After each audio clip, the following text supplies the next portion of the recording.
اللہ وبرکاتہ بسم اللہ والحمدللہ والصلاۃ والسلام علی رسول اللہ۔ محترم حضرات و خواتین، آج کا سوال یہ ہے کہ زکوٰۃ کے مستحق لوگ کون ہیں؟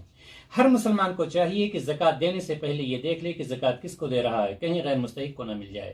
سورہ توبہ آیت نمبر 60 میں 8 لوگوں کا ذکر ہے جن کو زکوٰۃ دی جائے گی۔ آپ چاہیں 8 میں تقسیم کر دیں، یا ان میں سے بعض کو دے دیں، یا ان میں سے کسی ایک کو دے دیں۔ نمبر 1، فقیر، یعنی وہ مسلمان جس کے پاس اپنی ضروریات کے لیے کچھ مال ہو۔ مسکین، نمبر 2، جس کے پاس کچھ بھی نہ ہو۔ دونوں میں فرق کیا گیا ہے کہ فقیر دوسروں سے سوال نہیں کرتا ہے اور مسکین دوسروں سے سوال کرتا ہے۔ نمبر 3، زکوٰۃ جمع کرنے والے، یعنی زکوٰۃ میں جو کام کرنے والے ہیں، زکوٰۃ کے مال سے ان کی تنخواہ دی جائے گی۔ نمبر 4، تالیف قلب۔ تالیف قلب سے مراد یہ ہے کہ ایسا کافر جو اسلام کی طرف مائل ہو، یا کوئی نیا مسلم ہے کہ اس کے ایمان کو مضبوط کرنے کے لیے۔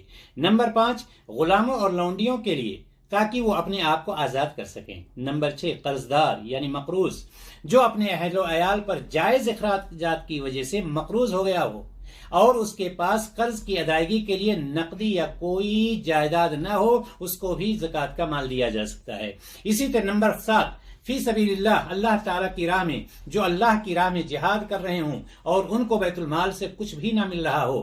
نمبر 8، مسافر، جس کا زیادہ سفر ختم ہو جائے یا چوری ہو جائے تو اسے بھی زکوٰۃ کا مال دیا جائے گا، چاہے وہ اپنے گھر کا مالدار ہی کیوں نہ ہو۔